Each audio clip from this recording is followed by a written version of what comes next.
Bonjour. Nous avons le plaisir de vous recevoir pour la PROD, qui est la chaîne média des jeunes de l'IHEDN. La thématique principale qui concerne le militaire, on va dire, c'est la guerre. Est-ce que vous pouvez donner une définition de ce que c'est que la guerre? La guerre, c'est un affrontement politique, violent. C'est ça. Tous les termes sont importants. C'est-à-dire un affrontement politique, ça veut dire que l'on désigne un ennemi à qui on veut imposer sa volonté par la force. Donc, ce qui est un synonyme de violence en réalité.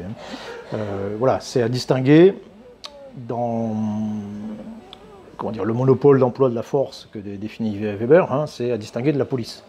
La police, c'est l'autre manière d'employer la force. Mais la différence entre les deux, c'est que c'est la politique et la désignation d'un ennemi. Voilà. Et quand on fait la guerre, on ne fait pas de la police et inversement. Ce sont deux choses très séparées.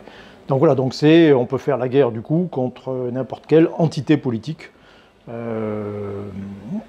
État ou organisation non étatique. En réalité, depuis la fin de la Seconde Guerre mondiale, la France mène surtout des guerres contre des organisations non étatiques. Quand Manuel Valls, Premier ministre, dit voilà, nous sommes en guerre, bon, il a raison, contre, parce que déclarer la guerre, c'est déclarer la guerre à quelqu'un. Donc quelqu'un, voilà, à un ennemi précis. Donc il dit déclarer la guerre au terrorisme. Et là, on bascule dans quelque chose qui ne veut plus rien dire en réalité. Voilà, parce on voit bien qu'il a une difficulté quand même à désigner très clairement. L'État islamique, bon, par exemple, en France, on ne désigne même pas sous ce nom, le nom qu'il se donne, quoi. On désigne par Daesh, par dérision, etc. etc. Bon, c'est une tendance souvent naturelle, mais qui est importante. C'est une nuance qui est très importante, puisque si on criminalise complètement l'entité politique que l'on affronte, dans ce cas-là, il n'y a plus pas d'autre solution que de la détruire, que de la neutraliser ou de la détruire, comme dans un acte de police, quoi. Alors que, dans l'immense majorité des cas, la guerre, ça se termine par une négociation. Après un certain temps, hein, les guerres contre les organisations armées, c'est souvent très long en réalité. Et puis ça se termine éventuellement par une sorte de disparition, etc. D'accord. Ça peut aussi concerner les organisations criminelles aussi? Pas forcément. Si elles font de la politique, oui. Alors c'est vrai que la distinction peut être assez floue. C'est un vrai problème. Hein. Lorsque ces organisations, qui sont forcément des organisations clandestines, pratiquent aussi la criminalité ou sont en lien avec un milieu criminel et nécessitent aussi parfois une réponse judiciaire et policière. Donc c'est là que se situe éventuellement ce qu'on appelle l'hybridicité et c'est particulièrement vrai dans certaines régions du monde, en Afrique en particulier, où finalement il faut à la fois des militaires et des policiers et une bonne justice pour affronter le même problème. Au passage, même dans les opérations de police, ou en termes militaires on parlera plutôt de stabilisation, les choses peuvent être très violentes aussi. Hein. On peut mourir tout autant en opération de l'ONU ou en opération. L'une des opérations les plus difficiles qui a été menée par l'armée française de ces dernières années, c'était l'opération Sangaris en Centrafrique, qui n'était pas une opération de guerre puisqu'il n'y avait pas d'ennemis, mais qui était une opération de police internationale en réalité, puisqu'il s'agissait de sécuriser. Mais c'était quelque chose de très violent. Et c'est certainement l'opération la plus difficile que l'on ait à mener. Alors, pour se préparer, en fait, se préparer à la guerre, c'est se préparer au combat. C'est ça qu'il faut bien comprendre. Et que le combat, finalement, c'est le point oméga, c'est le point ultime de l'activité militaire. Hein. C'est pour ça qu'on est créé, formé et entraîné. Et le combat, c'est quand même un monde très particulier. C'est-à-dire que pénétrer dans une zone de combat, c'est pénétrer dans une bulle de violence où les individus sont soumis à une très forte pression, où les individus se transforment en réalité. Hein. C'est-à-dire que vous avez tout un tas de processus chimiques qui font que l'individu qui est en situation de combat, c'est un individu soumis à la peur, et c'est un individu transformé. On ne voit pas les choses de la même façon, on ne pense pas de la même façon, on n'entend pas de la même façon, etc. etc. Donc c'est une déformation qui peut parfois être fatale, quoi. Et tout le but, en réalité, de l'entraînement, c'est d'arriver à gérer cette transformation. Et pour être très concret, c'est arriver à gérer les emballements de son cœur. Et tout le but, c'est d'arriver à faire en sorte qu'on reste plutôt du bon côté de la force, comme dans la guerre des étoiles. Donc on ne combat jamais seul, il n'y a que dans les films qu'on voit des combattants tout seuls qui gagnent des guerres. Non, on ne combat jamais seul, pour des raisons techniques, tactiques, hein, mais aussi pour des raisons psychologiques. C'est-à-dire qu'en créant un groupe d'amis, on crée un groupe d'obligations aussi. Quand vous êtes entouré de gens que vous connaissez, que vous appréciez, votre famille, des amis, ben vous ne vous comportez pas de la même façon que si vous êtes entouré d'inconnus. Donc le but c'est ça, c'est créer des individus, des obligations à faire des choses qui ne sont pas naturelles. Aller prendre des risques mortels, risquer de se faire tuer ou tuer, parce qu'en réalité la vraie spécificité du soldat c'est ça, c'est pas naturel. Donc tout le but c'est d'arriver à faire créer ces obligations. Et puis, deuxième catégorie d'obligation, c'est vous appartenez à une communauté, vous appartenez à un régiment, par exemple, et quand vous appartenez à un régiment, surtout c'est un régiment prestigieux, le régiment vous donne une part de son prestige, quand vous êtes en tenue, ben, vous êtes quelqu'un d'autre. Un de mes caporaux-chefs me disait, voilà, moi, quand je suis dehors, ben, je ne suis pas grand-chose, et quand j'arrive au régiment, ben, je suis quelqu'un. Ici, je suis quelqu'un, je suis le caporal-chef Mokhtar. On me salue, on me voit, j'ai des décorations, voilà, ici je suis quelqu'un. Voilà, c'est donc cette alchimie qui fait, plus, si on va un peu plus large, il faut donner du sens à ce que l'on fait, ce troisième élément, on va dire. Il faut donner du bon sens, c'est-à-dire sens de direction, c'est-à-dire qu'on va dans la bonne direction, qu'on est en train de gagner, ce que l'on fait sert à quelque chose, et que ce que l'on fait, comment dire, sert aussi un certain nombre d'intérêts, sert la nation, quoi. Là aussi, sert la communauté. Quand j'étais au Rwanda en 1992, par exemple, c'était avant les massacres, c'était une opération de nos rois. On était engagés sur le front. Il n'y a pas une journée où je me demandais, mais au fait, pourquoi on est là, quoi? Qu'est-ce qu'on fait, à quoi on sert, quels intérêts on défend. Moi j'aime bien qu'on me dise, voilà, tiens, voilà, tu es là et tu vas défendre les intérêts de la France, même les intérêts économiques, hein, peu importe, mais là j'avais pas de réponse, quoi. Vous ne posez pas pourquoi en fait on est là et qu'est-ce qu'on... Comment dire, l'éthique un peu du soldat professionnel moderne, c'est de partir très vite, un peu n'importe où, pas pour faire n'importe quoi, mais de partir un peu n'importe où, quoi. Le soldat moderne, français moderne, c'est un nomade. C'est le plus grand nomade, c'est le plus grand nomade militaire au monde en réalité. On saute d'une opération à l'autre, on passe 4-6 mois quelque part, on revient en France, on repart sur un autre continent et ainsi de suite, quoi. Quand je commandais ma compagnie, j'avais calculé on était 140 à peu près. On avait fait en tout 700 opérations, tous ensemble. Donc voilà, on saute d'une opération à l'autre en permanence. Bon. Et donc, oui, on peut dire, voilà, on peut nous engager n'importe où, bon, okay, on ne se pose pas de questions, mais en réalité, c'est quand même mieux quand on sait pourquoi on se bat, quoi. On se bat mieux. Très bien. Une des caractéristiques propres au métier de soldat et au conflit, c'est la mort. Oui. Vous avez qualifié comme hypothèse de travail. Oui. Vous pourriez en dire davantage là-dessus. Oui, comme je disais tout à l'heure, hein, la particularité militaire, c'est cette confrontation à la mort, cette proximité à la mort. C'est ce qui la différencie d'autres organisations, de grandes entreprises, tout simplement. À la mort donnée et à la mort reçue. À la mort reçue, le risque, c'est pas un monopole militaire, hein, je dirais. Hein, les pompiers prennent des risques. Il y a d'autres corps de métier qui prennent des risques. Mais la vraie particularité, c'est que c'est le droit de tuer, quoi. C'est comme James Bond, hein. On a le droit de tuer dans certains cadres précis. C'est ça la vraie spécificité.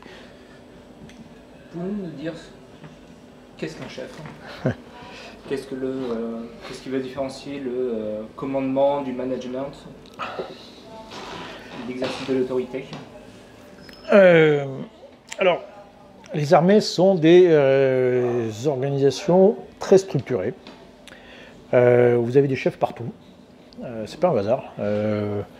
Vous êtes simple soldat dans un régiment, ben vous avez très vite au-dessus de vous, vous avez un chef d'équipe, un caporal-chef, un chef de groupe, un chef de section, un commandant de compagnie, etc., etc. Vous avez énormément, vous avez une pyramide qui est au-dessus de vous, et c'est pas pour rien. C'est pas pour rien. C'est ce qui structure notre organisation, c'est son squelette. Qui fait que vous avez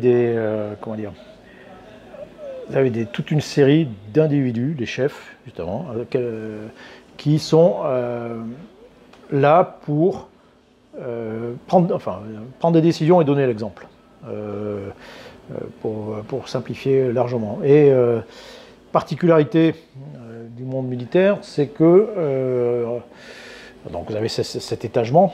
Alors, ce qui est intéressant d'ailleurs dans cet étagement de structure, c'est qu'il est anthropologique. C'est-à-dire qu'on retrouve dans toutes les armées du monde, on retrouve sensiblement les mêmes organisations. Je parle de l'armée de terre, des armées de terre au moins. Vous trouvez toujours ces équipes, les groupes de combat d'une dizaine, les sections de 30-40, les compagnies d'une centaine à 150, etc. Le régiment de bataillon de 600 à 1000 individus, etc. En fait, ça correspond à des normes anthropologiques. C'est quelque chose qu'on remarque dans la nature, qui correspondent comment dire, un certain nombre d'éléments cognitifs, psychologiques. Voilà, le petit groupe, c'est la famille restreinte, la section, c'est la famille élargie. C'est des liens, c'est des niveaux de liens différents. La compagnie, c'est le nombre maximum d'amis que vous pouvez avoir en réalité, etc.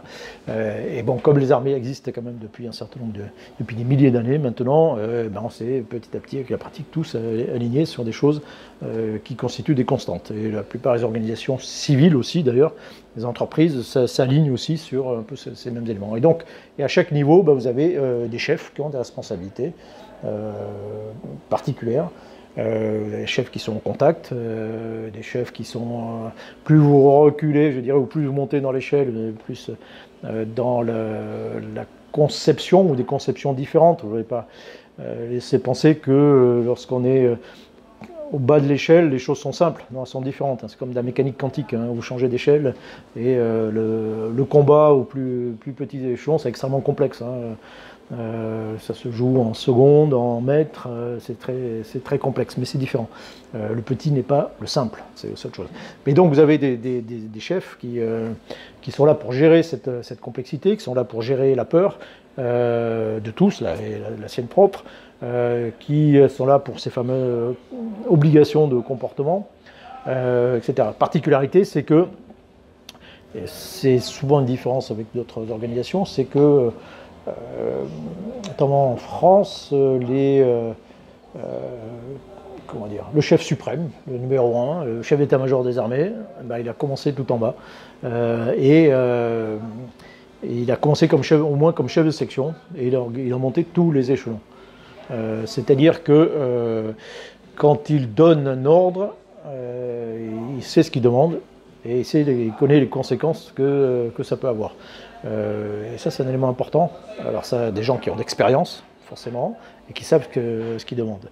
Et ça, c'est une particularité française, ou vous avez ça aussi dans les autres armées? On a sensiblement ça dans les autres armées. C'est-à-dire que vous n'avez pas d'individus qui vont sortir d'une grande école, qui vont devenir tout de suite, qui vont commander un régiment, par exemple.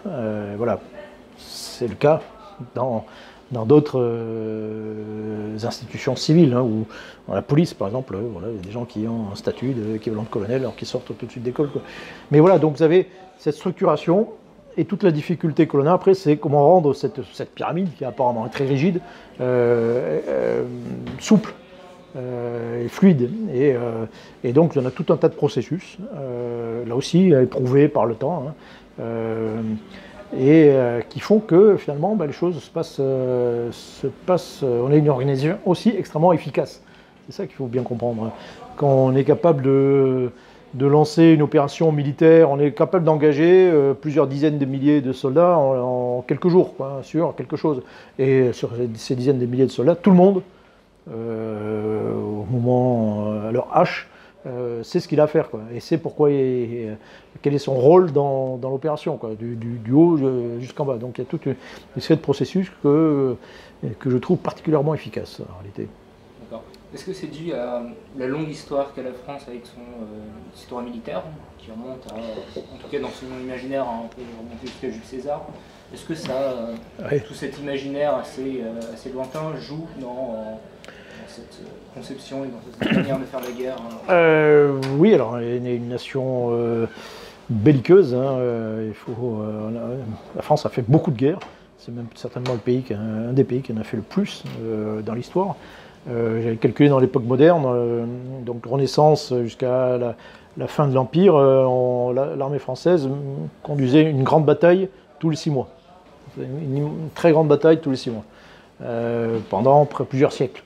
Donc on combat beaucoup, une énorme expérience militaire, avec un certain nombre d'échecs aussi, mais on est aussi la nation qui a eu le plus de succès militaire. Donc oui, bien sûr, alors, ces particularités là aussi des armées, c'est que ce sont des très vieilles organisations, quoi. Elles ont un héritage qui remonte très loin dans le temps, quoi. Dans un régiment, ça peut remonter à plusieurs siècles. Pour l'armée tout entière, vous avez une mémoire qui peut remonter très loin, quoi.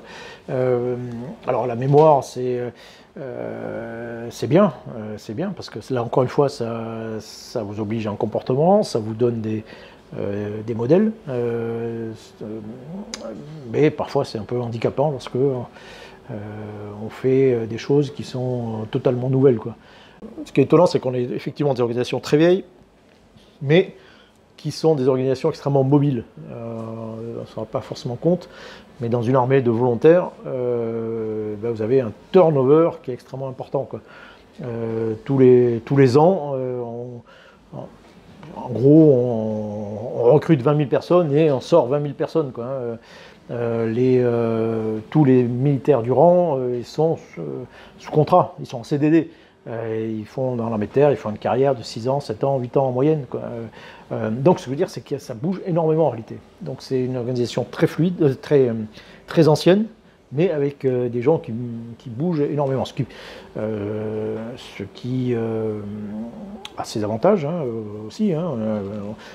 Ça bouge beaucoup, c'est parce qu'on veut conserver une armée de jeunes. On veut regarder certaines jeunesses, mais en même temps, la grande difficulté, c'est d'arriver à conserver un capital d'expérience.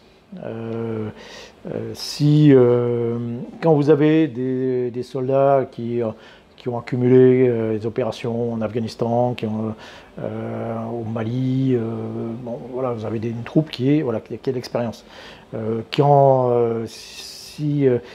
bout de 5 ans, s'il ne se passe rien, vous êtes à peu près sûr que vous avez la moitié de ces gens-là qui sont partis, à peu près, avec des gens qui ont eu cette expérience. Donc c'est le capital qui se dégrade. Particularité aussi, c'est que, on disait, hein, le soldat il est porteur de mort, quoi, et un soldat qui défaille, un seul peut aboutir à une catastrophe, quoi, complète. Et donc dégrader ce capital d'expérience, c'est augmenter la probabilité de catastrophe aussi. Et cette nation, comment elle perçoit l'institution militaire, que ce soit à la fois par rapport à l'histoire, mais aussi actuellement? On vit... À la fois l'institution militaire, oui. aussi le rapport à la guerre. Alors on vit une période, là c'est un point de vue historien, c'est-à-dire que ce qu'on appelle période, c'est depuis 50 ans, on va dire, depuis la fin de la guerre d'Algérie, particulière, hein, et surtout depuis la fin de la guerre froide. C'est-à-dire qu'on mène désormais des guerres qui sont loin, qui sont des guerres limitées.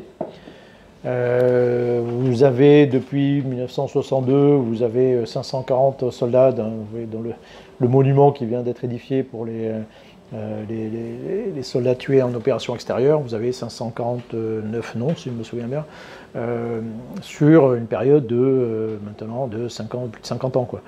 Au passage, c'est la période la moins meurtrière de toute notre histoire, hein, de ce point de vue.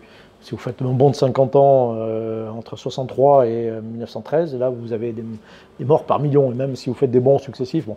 Donc on a une période qui se caractérise par, on va dire, une multitude de petites guerres, mais très loin, souvent. Et donc très loin aussi des yeux, et donc parfois aussi très loin du coup du cœur.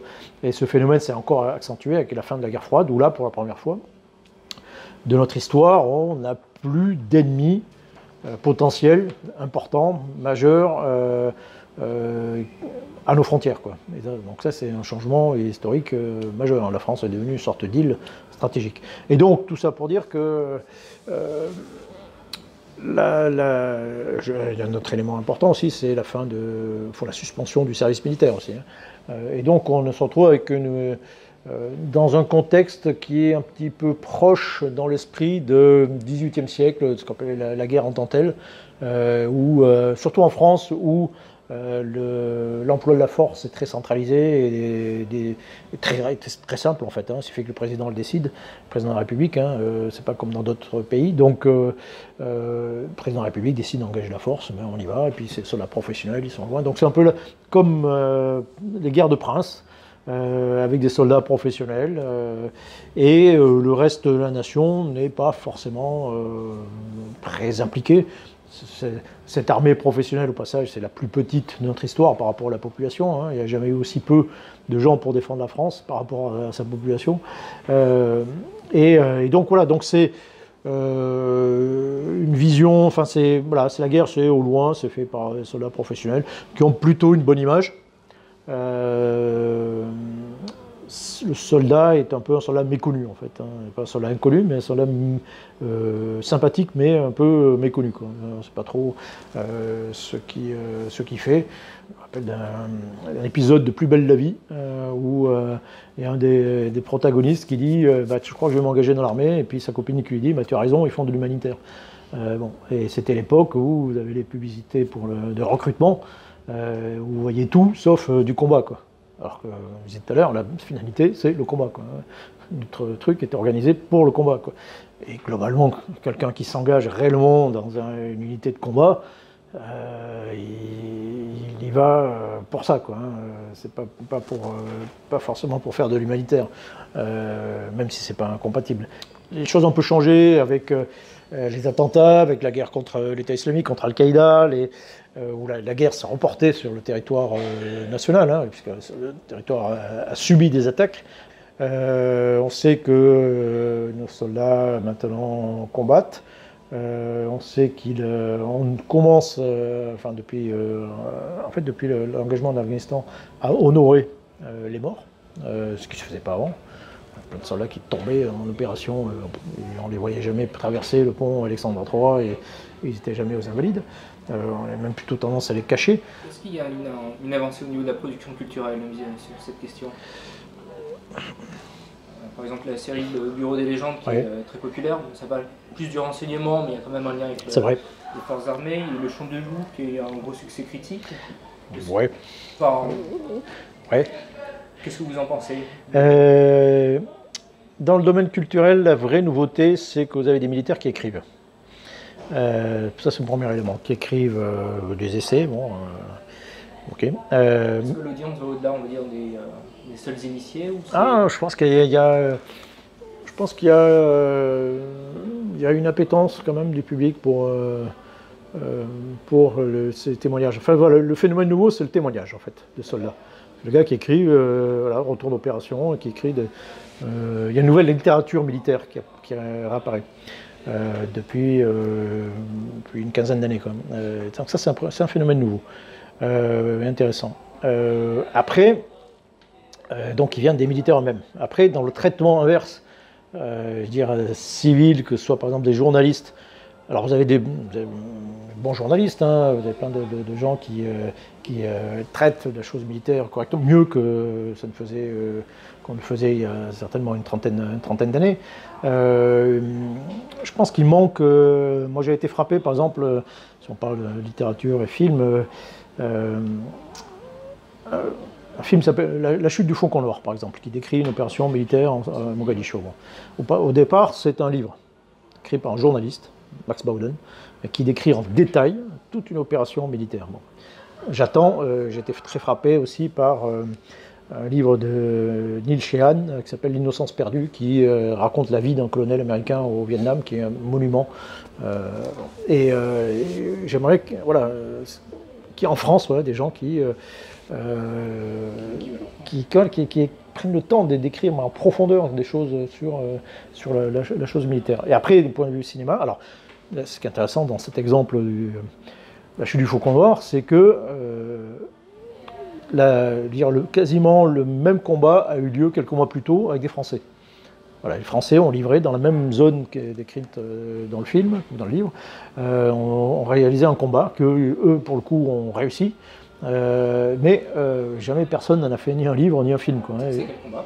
Ben voilà. Donc, c'est le combat à Mogadiscio. Vous avez le groupement du lieutenant-colonel De Saki qui est engagé pour secourir. Il y a un bataillon marocain qui tombe dans une embuscade et qui va secourir ce bataillon marocain dans la zone de Marcalé, en plein cœur de Somalie et de fief du général Haïdid. Et voilà, donc il se bat pendant toute une journée et ils réussissent l'opération et ils s'en sortent très bien. Mais personne n'a jamais entendu parler en France. Alors que c'est des combats les plus violents de ces dernières années. Voilà toute la différence. Donc moi j'aimerais bien qu'il y ait des journalistes, pas forcément que des journalistes, mais que des gens qui écrivent en profondeur sur les expériences, des cinéastes qui fassent des bons films. En France, on s'intéresse beaucoup effectivement éventuellement au sacrifice. Dans l'article premier du code du soldat, il y a marqué le soldat est mené éventuellement au sacrifice. Voilà, bon. Il n'est pas question, on ne parle pas du fait de tuer par exemple, qui n'est pas non plus tout à fait naturel. Mais on voit bien que l'interrogation est là-dessus. Mais du côté américain, ce qui semble poser problème, c'est souvent le fait de tuer. C'est ça qui pose beaucoup de questions. Il y a une sorte d'inversion des problématiques. Votre dernier ouvrage s'appelle S'adapter pour vaincre. Vous pouvez en parler brièvement? Alors, il s'agit d'abord de la reprise des travaux que j'ai effectués ou des cours que je donnais à Sciences Po.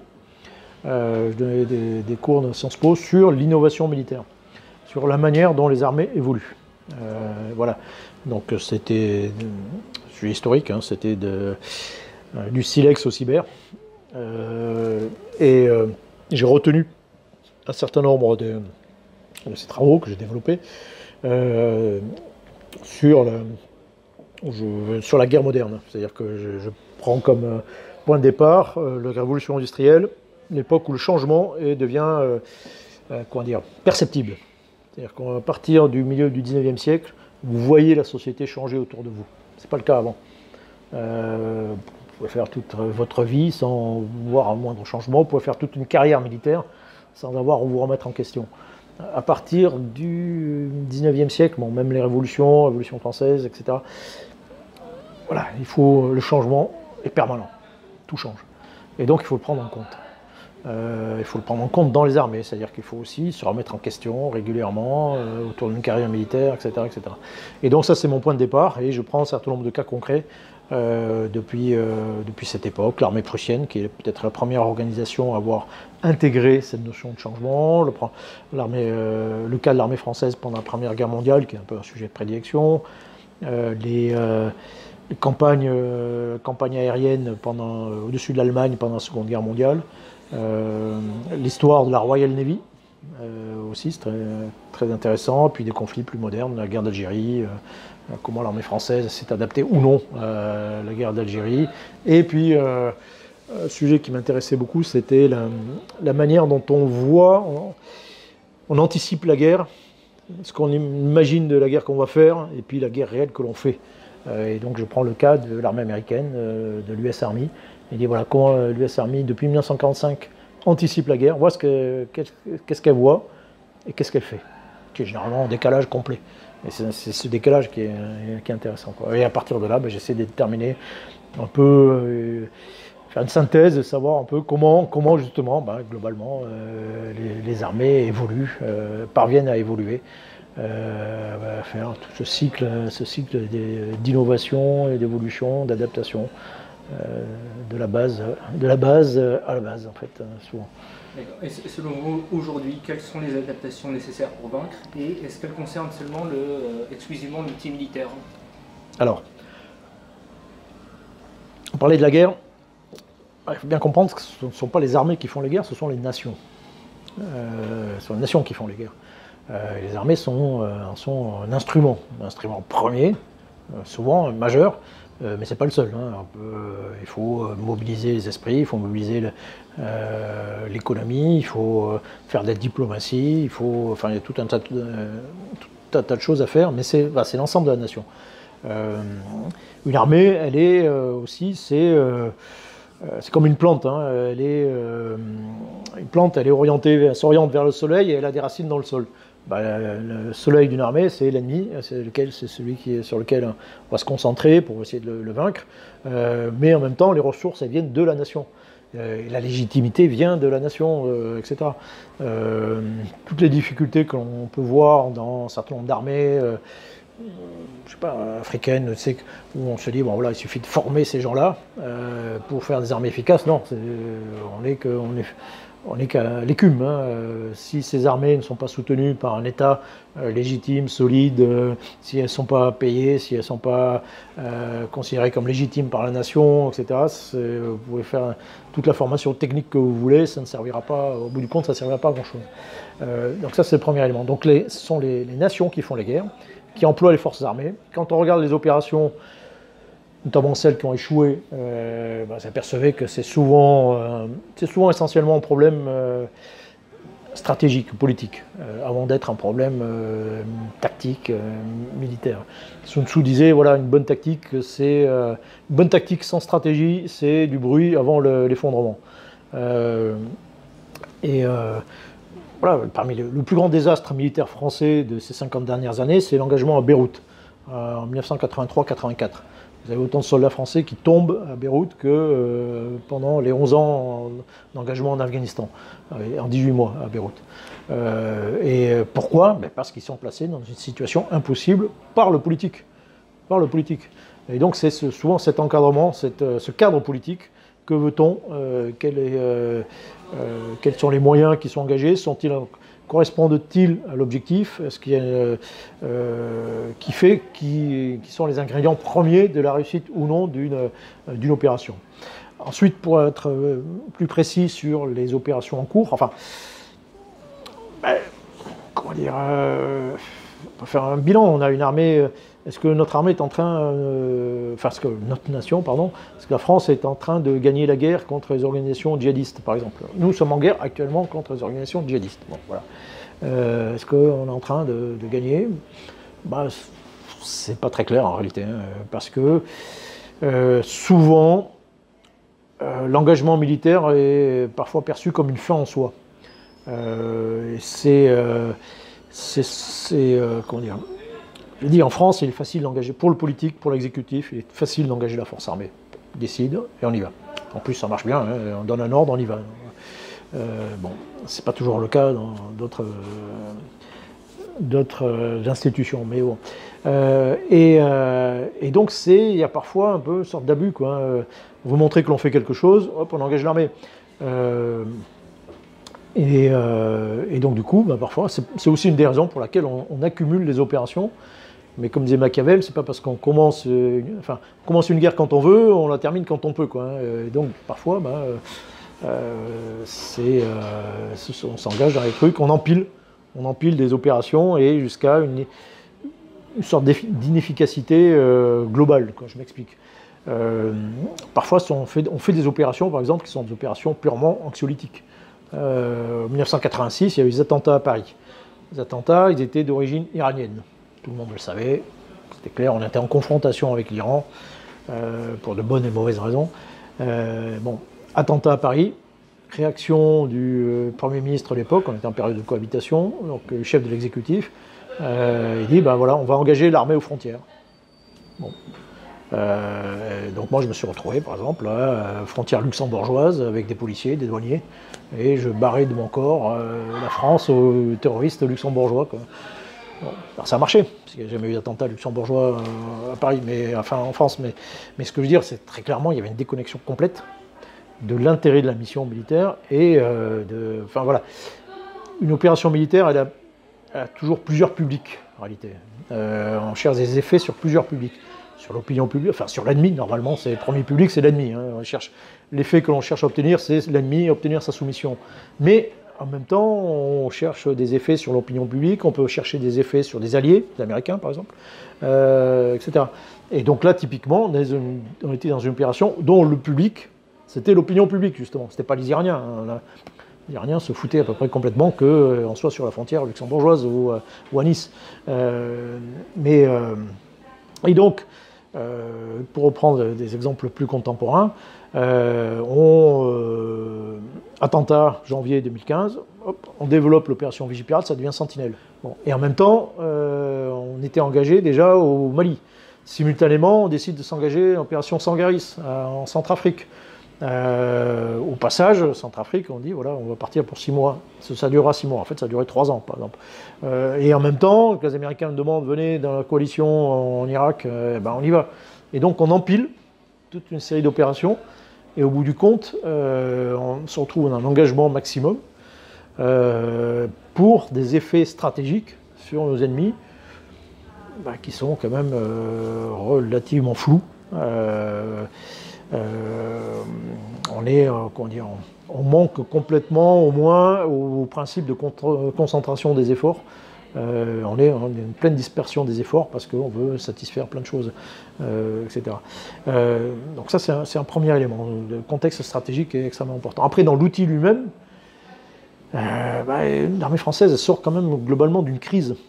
Une crise profonde, une crise de financement tout simplement. Hein. C'est-à-dire qu'on a multiplié les opérations, on l'a dit, et en même temps on a diminué nos moyens. Quoi. Toute la période de 1991 à 2015, c'est une période où on réduit en permanence le budget des armées. Quoi. Et en même temps, on avait lancé à la fin de la guerre froide des grands programmes industriels qu'il faut bien financer. Quoi. Et les programmes industriels ils coûtent toujours plus cher que les précédents. Et donc on s'est retrouvé avec un problème insoluble de financement qu'on a essayé de résoudre en supprimant massivement des effectifs, ce qui n'a pas résolu le problème, ce qui a réduit les capacités encore des armées à poser des tas de problèmes. Tout ça jusqu'en 2015, où d'un seul coup la situation change, où la perception change, parce qu'il y a les attentats. C'est la perception qui change, c'est pas la situation stratégique, c'est la même. Hein. Dans tous les livres blancs, il est marqué qu'il y avait des risques d'attentats en France. Quoi. On n'allait pas être surpris du fait qu'il y ait des attentats en France. Quoi. Mais ça change les perceptions. Et ce qui paraissait impossible, d'un seul coup, devient possible par la magie de la volonté politique, on va dire. Et donc là, on sort un peu de cette crise de financement, tout simplement. Mais il faut bien comprendre qu'on a supprimé quelque chose comme 70 000 postes. On a moins de soldats professionnels maintenant qu'avant la professionnalisation, quoi, avec tout ça. Donc, notre problème, si vous voulez, majeur, c'est qu'on manque de volume. Jamais l'armée française n'a été aussi petite par rapport à sa population. Eh bien, merci beaucoup. Merci à vous.